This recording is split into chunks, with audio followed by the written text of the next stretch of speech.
Radio Mystery Theater presents...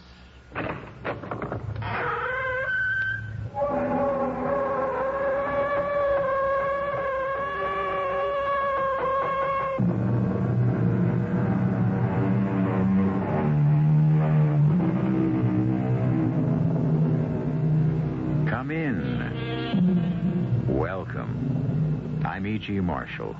I'd invite you to sit down, but at the moment we're in a laboratory. The laboratory of Dr. John Gilbert and Stephen Kaplan, two research scientists at State University. Nothing but sinks and test tubes and Bunsen burners, and only one chair at a desk where Dr. Gilbert is now sitting alone, talking into a small tape recorder. I think without disturbing him, we might just listen. Tape 26, 4 p.m. Friday, February 17. Tomorrow, we will make the supreme test. The serum I-23 has already been effective on mice and rabbits. Tomorrow, if it works on the human body, there's no end to the potential. I have no qualms at all. The serum won't kill me. At least, I don't think so.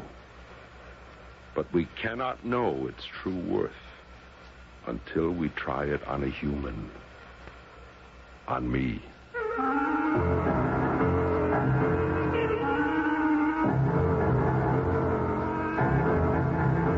Our mystery drama, I Thought I Saw a Shadow, was written especially for the Mystery Theater by Bob Juran and stars Nat Poland. It is sponsored in part by True Value Hardware Stores and Contact, the 12-hour cold capsule. I'll be back shortly with Act One.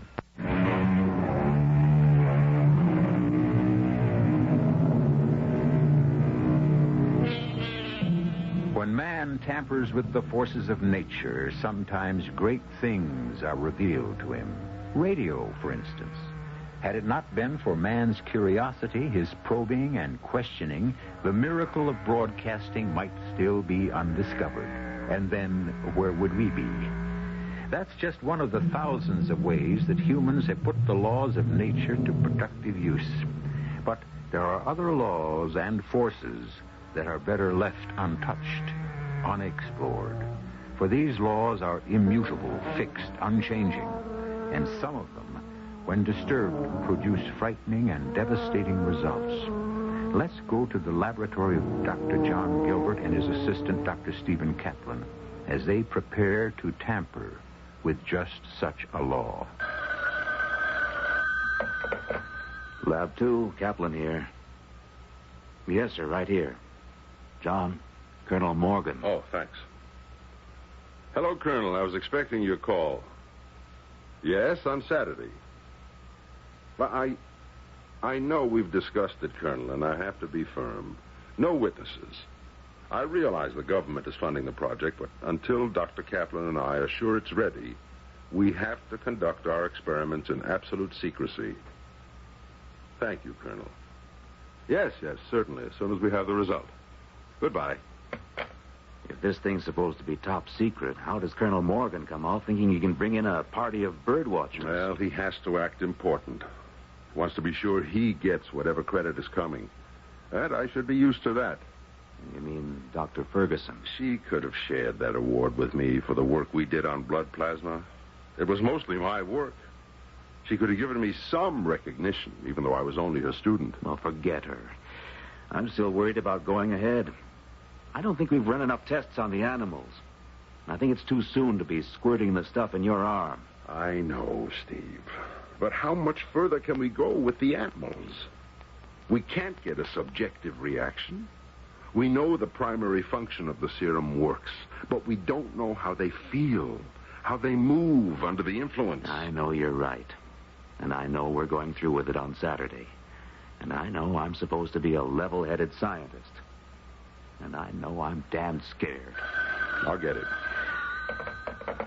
Lab 2, Gilbert. Hello, John. I'm not interrupting. Margot. Oh, I'm sorry to bother you at the lab, but I never get an answer to the apartment. I know. I'm not there much anymore. You you were never there much any time. But that's past, John. I wonder if I could see you.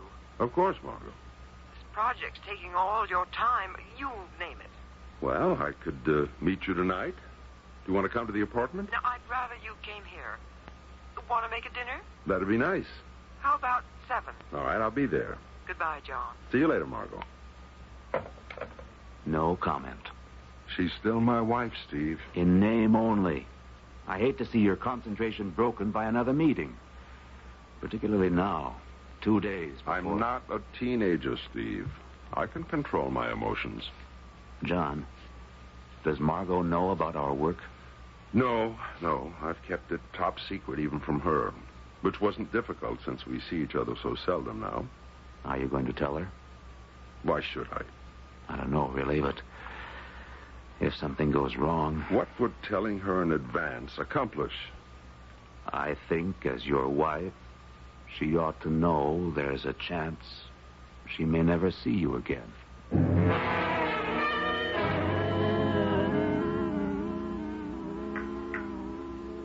More coffee, John? No, thanks, Margot. I'd rather get down to some serious talk. Okay. Well, we've been through the wine, the candlelight, and the steak. Now we've got to face the facts.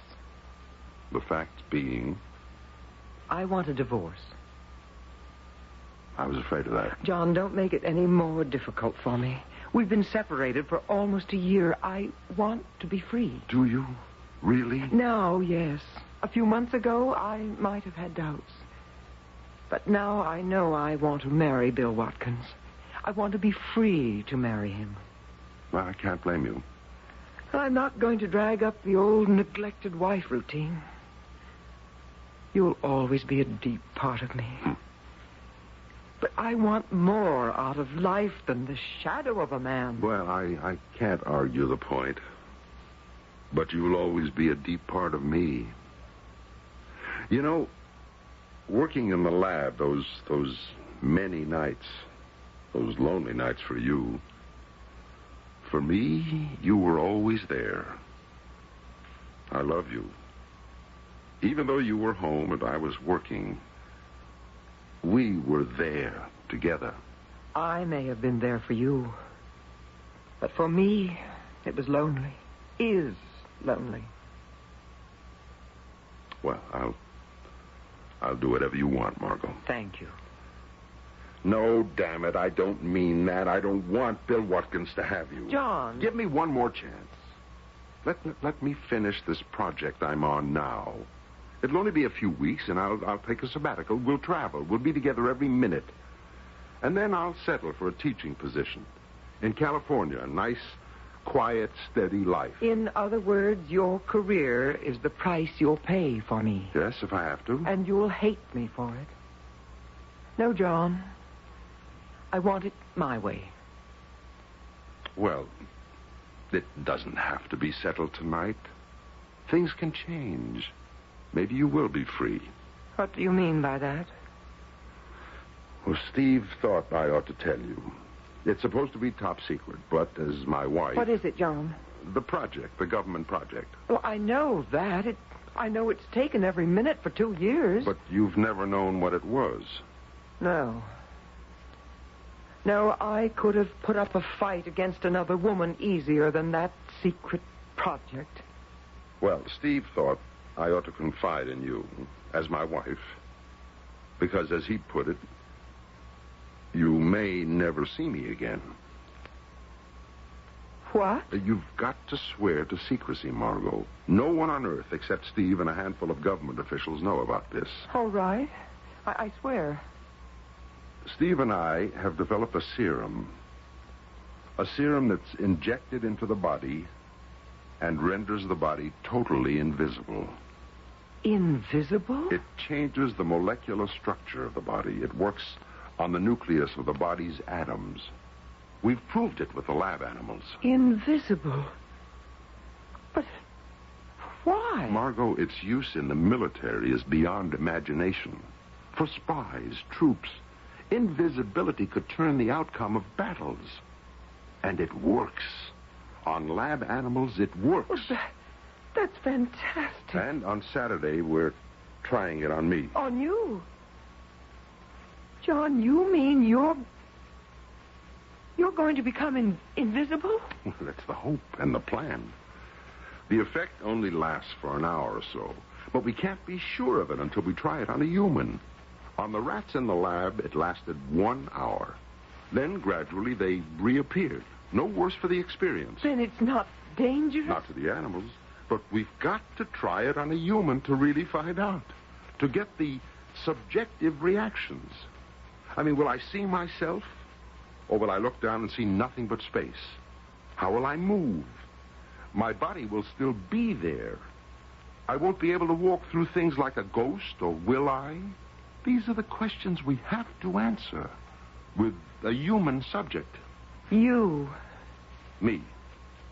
You'll come out of it all right. We hope and expect so. The effect has to wear off. And if it doesn't? You'll never see me again. Oh, you seem to be making light of it. I have confidence in the serum. I admit I'm a trifle nervous about the sensations, the unknown. But to a scientist, the thrill of the unknown is the whole reason for being. Oh, how well I know. But it's not dangerous. If it were, those rats and rabbits would have been dead, or worse. But you'll have to take a much larger dose than you gave the animals, won't you? Well, naturally. You see, being a scientist's wife, something did rub off. And what that larger dose may do... is something we have to find out on Saturday.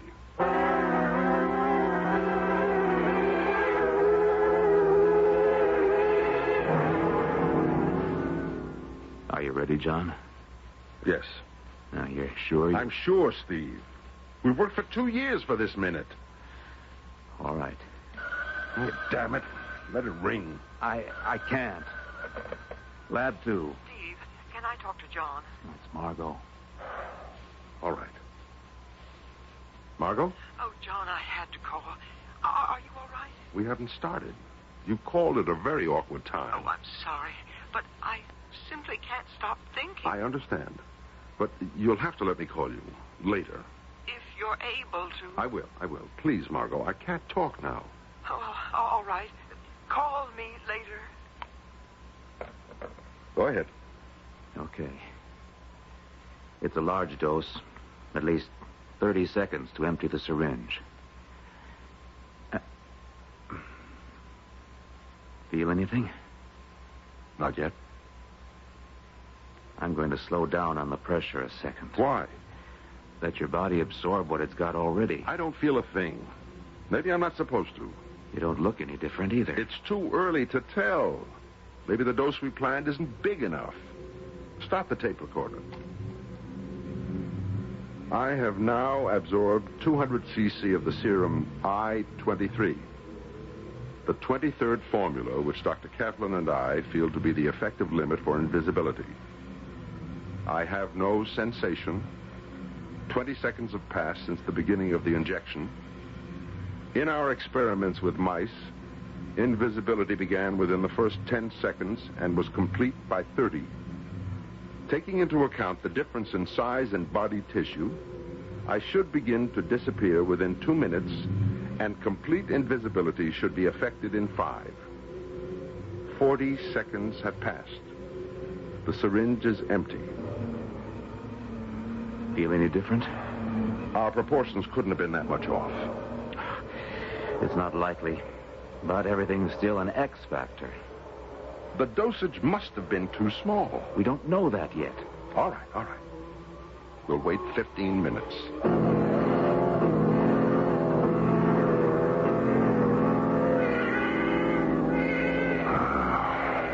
Failure number 1. I don't understand it. I'm too tired and discouraged to rethink it now. It just doesn't work on human tissue. Larger dosage won't work either.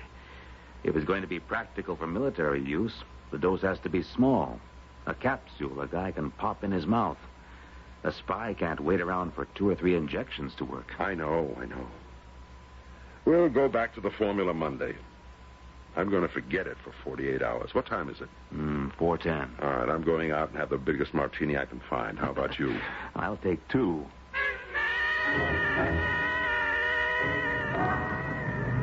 You know, the nitrogen element may be too low. I don't think so. The balance was 80-20, nitrogen over phosphate. More likely it... John, stop a second. What's the matter? Look, on the pavement ahead of us. What? The sun's behind us. Look at my shadow. Oh, so? In front of you, there is no shadow. You're right. Your body isn't casting any shadow at all.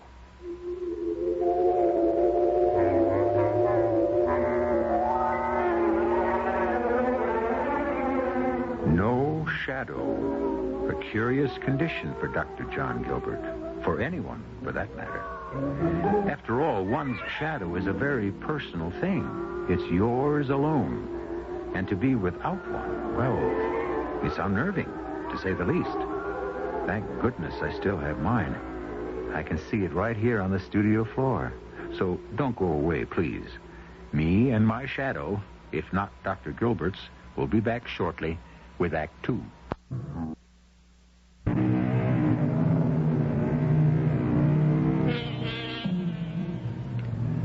A man without a shadow. Something strange happened to the body of Dr. John Gilbert when he tried to make himself invisible by injecting a serum into his veins. But something stranger still is in store for Dr. Gilbert. For Margot, in fact, for the entire city where Dr. Gilbert lives and works. Let's return to State University. No shadow. Something's happened, Steve. The serum had some effect. It's working. Maybe this is one of the first signs. Come on, back to the lab. I want to make some tests and go over our notes. Now, move the light closer. Closer. That's it. Now circle me. Move back. Raise the light a little. Still nothing. Not a sign of a shadow. It's been 55 minutes since the injection. This is as far as the serum will go, apparently. What do you mean by that? The only way I can figure it. My body has lost some of its density. It won't obstruct light. That's why there's no shadow.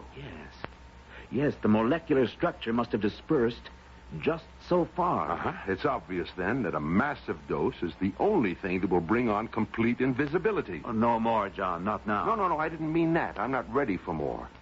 But I'm going over the formula till I find it. The one equation that will push us over the line. We're so close. Oh, boy.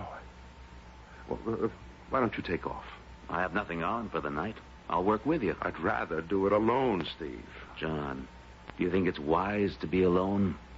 We don't know what reaction might be next. The phone's right here. If anything happens, you'll be the first to know.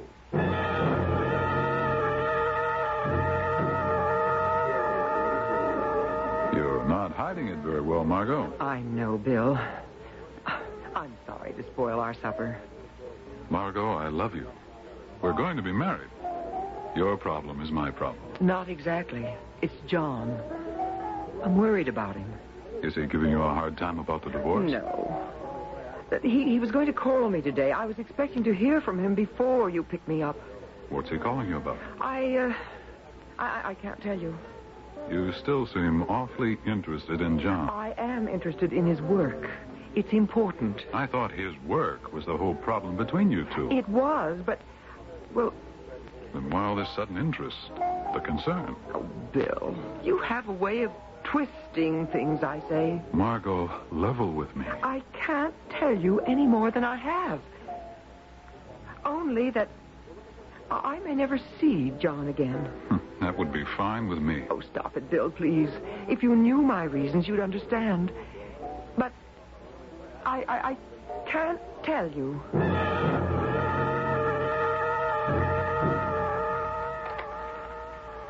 I feel no physical sensation at all. No dizziness. No apparent lessening of muscle tone or tissue structure. No loss of weight. Just loss of shadow. Oh. This will be the last entry for this date. Saturday, February 18. I will resume tomorrow when... Steve? Steve, is that you?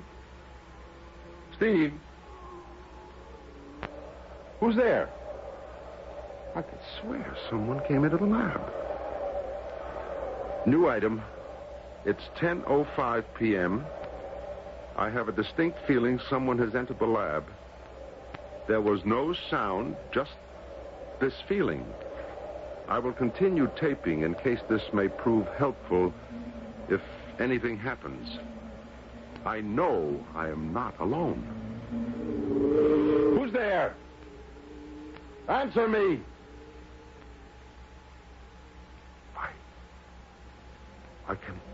I can see a shadow.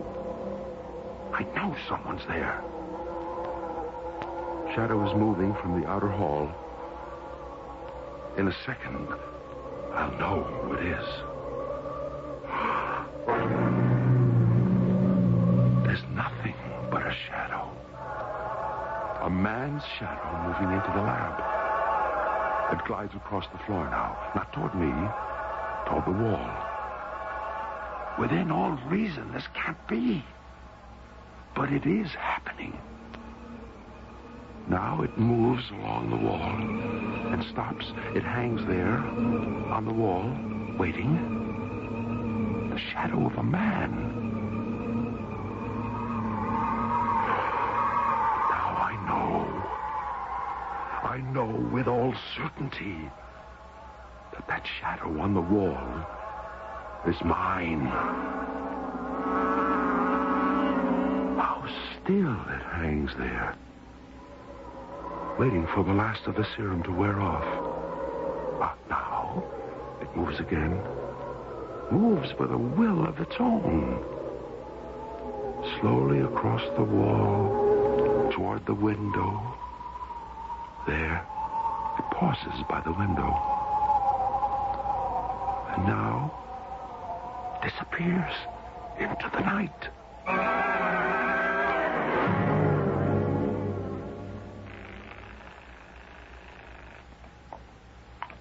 Archives? This is Dr. Ferguson, Judith Ferguson. Yes, doctor. I'd like to have the 1969 AMA report on cholesterol sent to my office right away. I'm sorry, Dr. Ferguson. The archives are closed. They're never closed to me, young man. I'll expect that report within the half hour. But, doctor, the files are locked for the night. I have no authority. Then who has? Only Mrs. Abrams, the director. Then get her at home and get me that... Just a minute. Who's out there? Dr. Ferguson? I've got to go. Someone just came into my outer office. Get that report and get it now. Who's there? Sonny? Thought I saw a shadow. It is a shadow. But who's there? Answer me. Just a shadow? It can't be. Oh, get away, please. Get away, don't. No,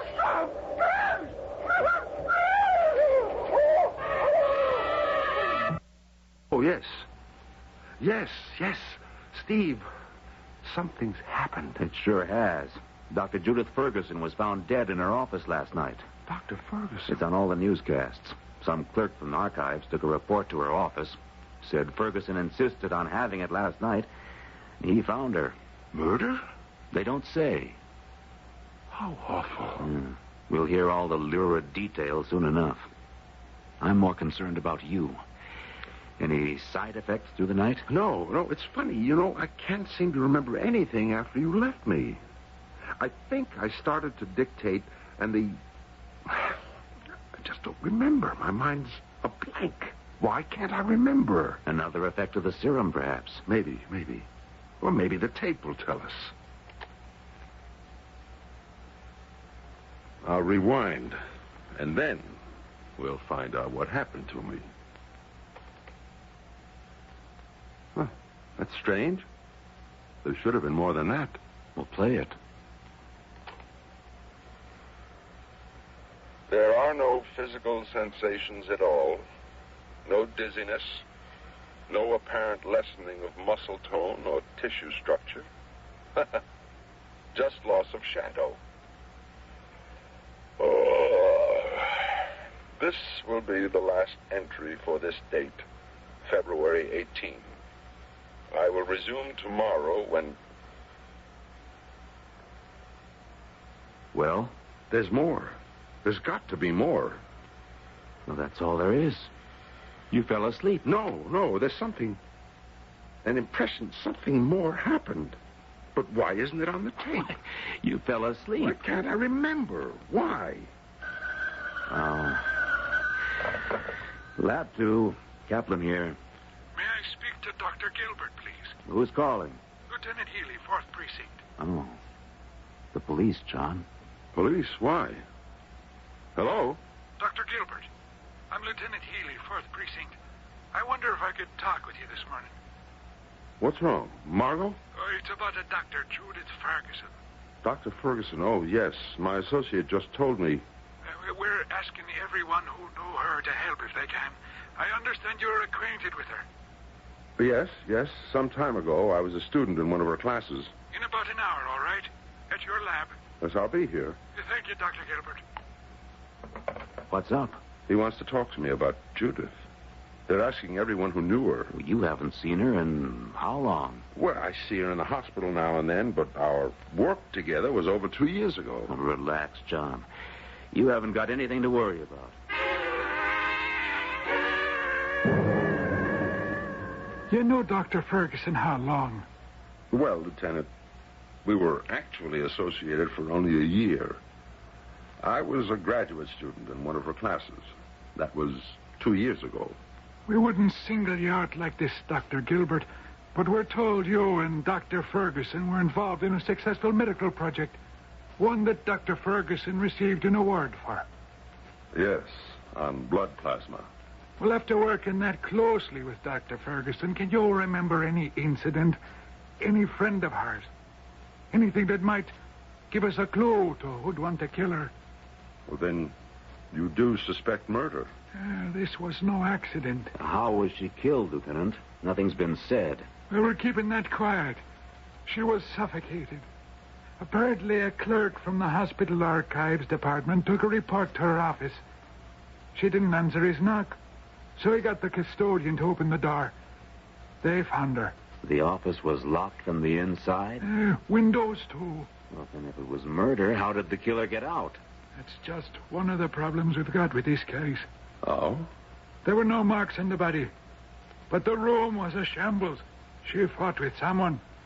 But we figure whoever tore that room apart has some marks on him. That's why we're talking to anyone we can find who knew her. Something will give the killer away. Well, thanks for your time, Doctor. I'll be in touch if we need any more from you. Thank you. Goodbye, Lieutenant. There was a time, I suppose, when I could easily have killed Judith Ferguson myself. My work, her acclaim. But I certainly wouldn't dream of it now. Come on, I'll buy you a drink. It's getting late. I'm so mixed up. These 2 days have been... Wait. What's the matter? Someone's come into the lab. I didn't hear anyone. No sound, no. But someone's here. Now I remember.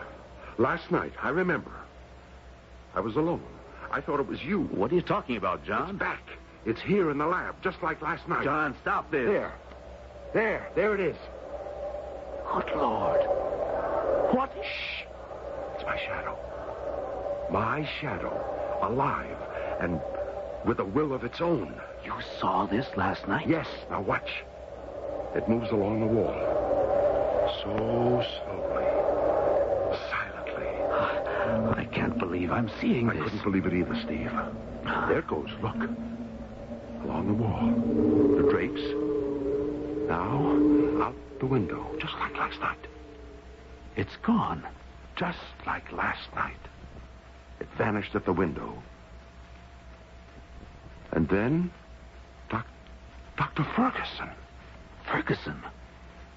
You don't think it was responsible for... It seems to have a will of its own. Steve, where is it going now?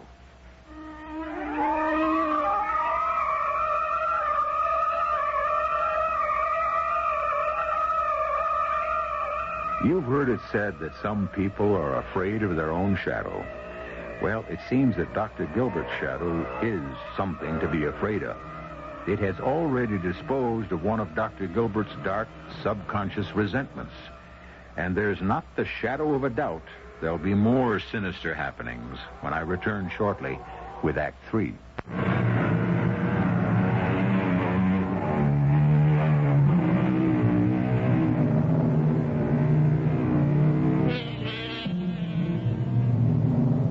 A shadow is on the loose. A shadow with a will of its own, now drifting, gliding. And where, indeed, is it going next? What or whom is it after? Both John Gilbert and Steve Kaplan saw it pass through their lab.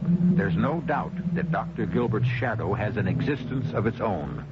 And Gilbert seems to think he knows what it's been up to. John, are you suggesting that this thing killed Judith Ferguson? I'm quite certain it did. That's impossible. The policeman said Judith died of suffocation. No marks on her body. A locked room.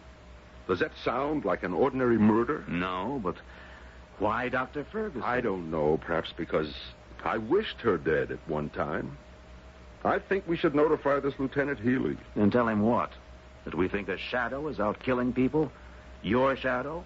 He'll lock us up. Oh, I know. It does sound like nonsense. If this thing is a part of you that disengaged itself when you took the serum, it should return to normal when the serum wears off. Steve, it has worn off. I took that injection more than 24 hours ago. But that thing still exists. I'm still not sure I buy it, John. We don't know how long the serum might stay in your body. We found no trace of it in the mice after 4 hours. True, but their shadows didn't go wandering around either. Perhaps mice don't have resentful souls. Oh, you've really sold yourself on the idea that some astral part of you killed Judith Ferguson. When the serum changed my molecular structure, who knows what it released? I am changed permanently. The serum wore off long ago. And that thing out there continues to exist.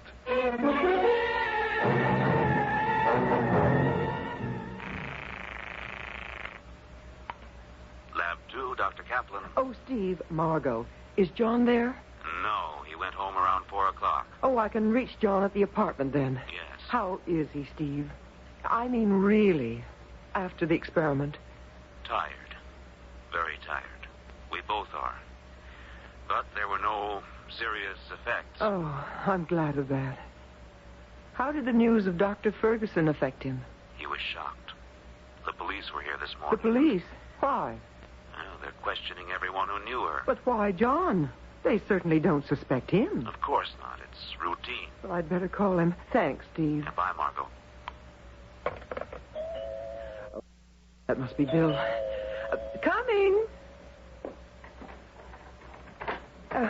Come in, Bill. Feeling better today, darling? You were pretty upset last night. Yes. I'm sorry I spoiled our dinner. Margot, we've got some things to talk about that can't wait. I know. John. No, not John. You're the one who's making my life complicated, not John. Do you want me or don't you? Of course, Bill. But why do you insist I cut off every mention of John? I won't share you. Oh, Bill, that's kid stuff. It's not kid stuff, and it's not only this weekend. I felt it for weeks. I am trying desperately to control myself. I've had a nerve-wracking weekend, and you won't let up on me. Then tell me what's so special about Dr. Gilbert this weekend. Bill, let go of my arm. Tell me. He's doing an experiment. So? Well, he's trying to... To what? Bill, there's someone in the bedroom. What? I just saw a shadow pass the bedroom door. But how could anyone get in through the... Bill, what is it? A shadow. Moving along the wall. The shadow of a man. I see it. But how? This doesn't make any sense. Oh. There's no one here. Just a shadow. Oh, Bill, I'm frightened. It stopped. Now it's sliding down the wall. Coming along the floor. Coming toward us. Oh, Bill, it's covering you. I can't breathe. I don't know what to do. Get off. Oh, Bill. Get away, Margot. No, Bill.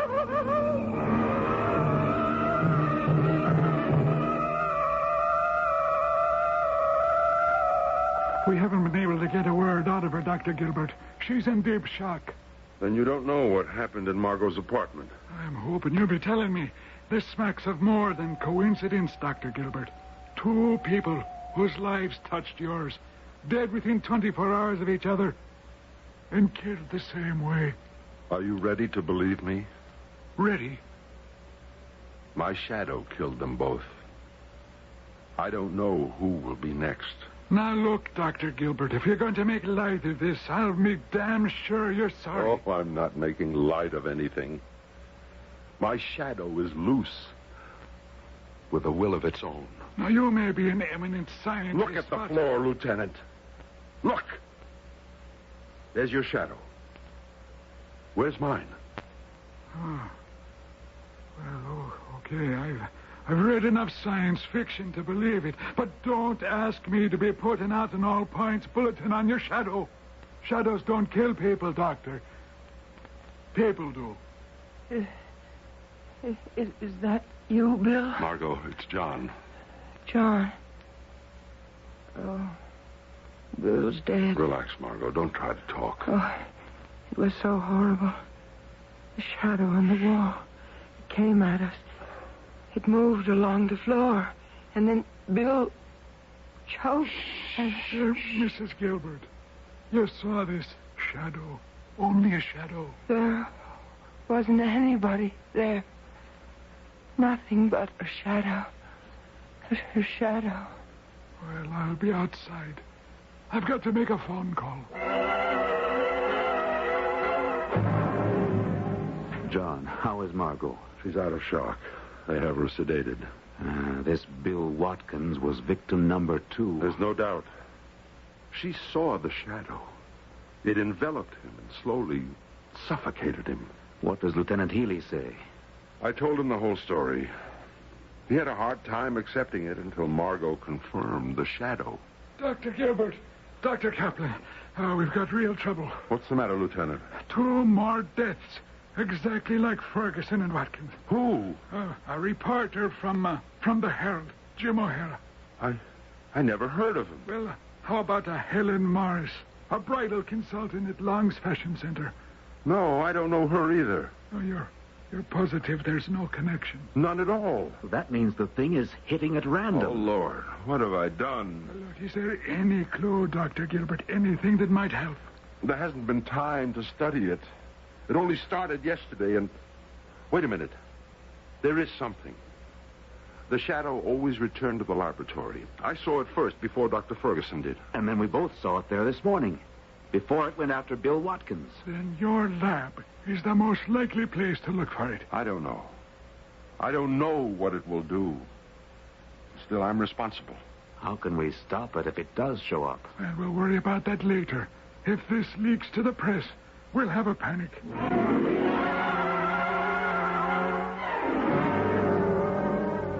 That's right, Captain. Dr. Gilbert thinks it will come back here to his lab.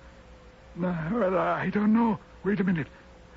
The captain thinks he ought to send a cordon, surround the lab. You wanted to keep this quiet. No cordon's going to catch a shadow. Hello, Captain. The doctors think it'll attract too much attention. I agree.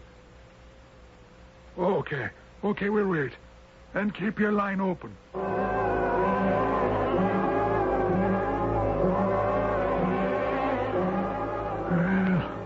almost an hour. 9 o'clock. I wonder if we're driving it off waiting like this, Lieutenant.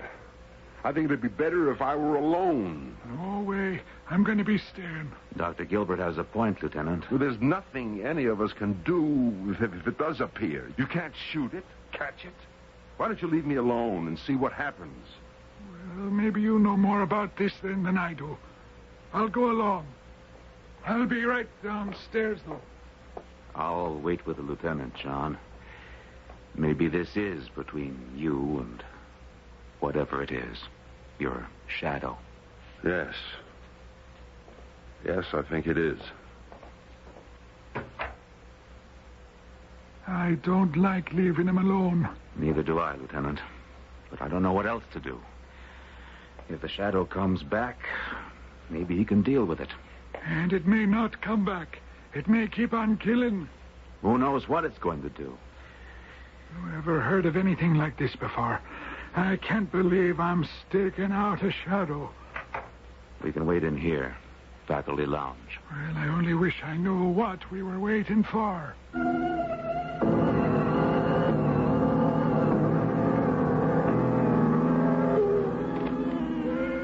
Tape 12. Sunday, February 19, 9:30 p.m. There have been no further effects on my body. Nothing more to indicate the cause of this strange transformation that's taken place with the loss of my shadow and the subsequent power of that being. Will it return to me? I know now what I have to do, what I must do. There it is, slipping in at the window. I knew you'd be back. There's only one way you can be stopped. When I die, you'll have to return to me, locked to me as you were all through my life. My shadow, no longer with a will of your own. It's my own life that gives life to you.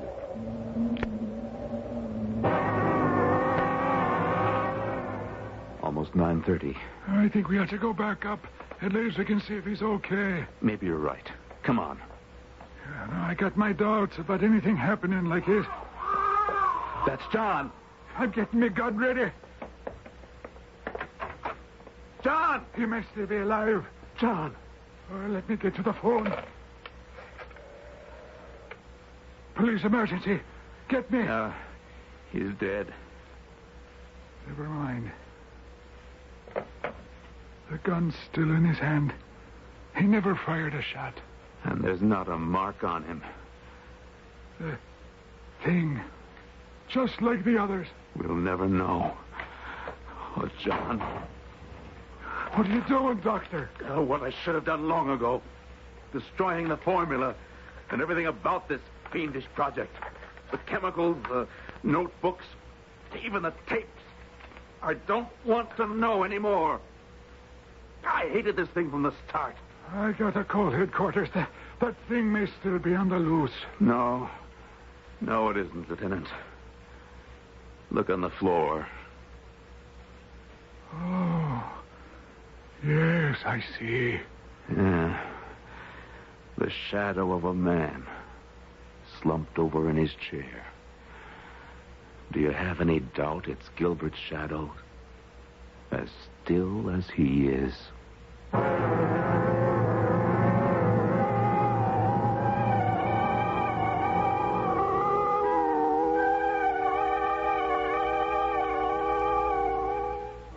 What did kill Dr. Gilbert? His shadow? His subconscious? Dr. Gilbert went too far over the border of man's understanding. He delved too deeply in secrets that should remain untouched. For in all of heaven, earth, and even hell, there are some things that are better left untampered with. And this was one of them. I'll be back shortly.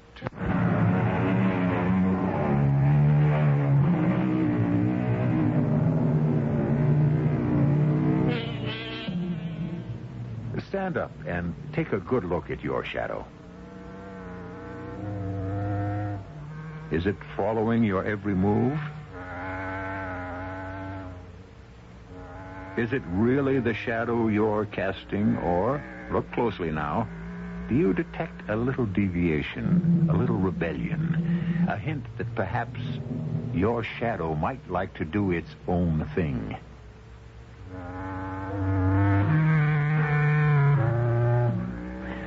Maybe you'd better turn off the lights.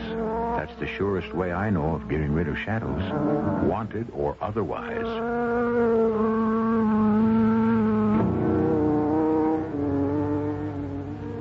cast included Nat Pullen, Joan Shea, Gordon Gould, and Lloyd Battista. The entire production was under the direction of Hyman Brown. And now, until next time, pleasant dreams.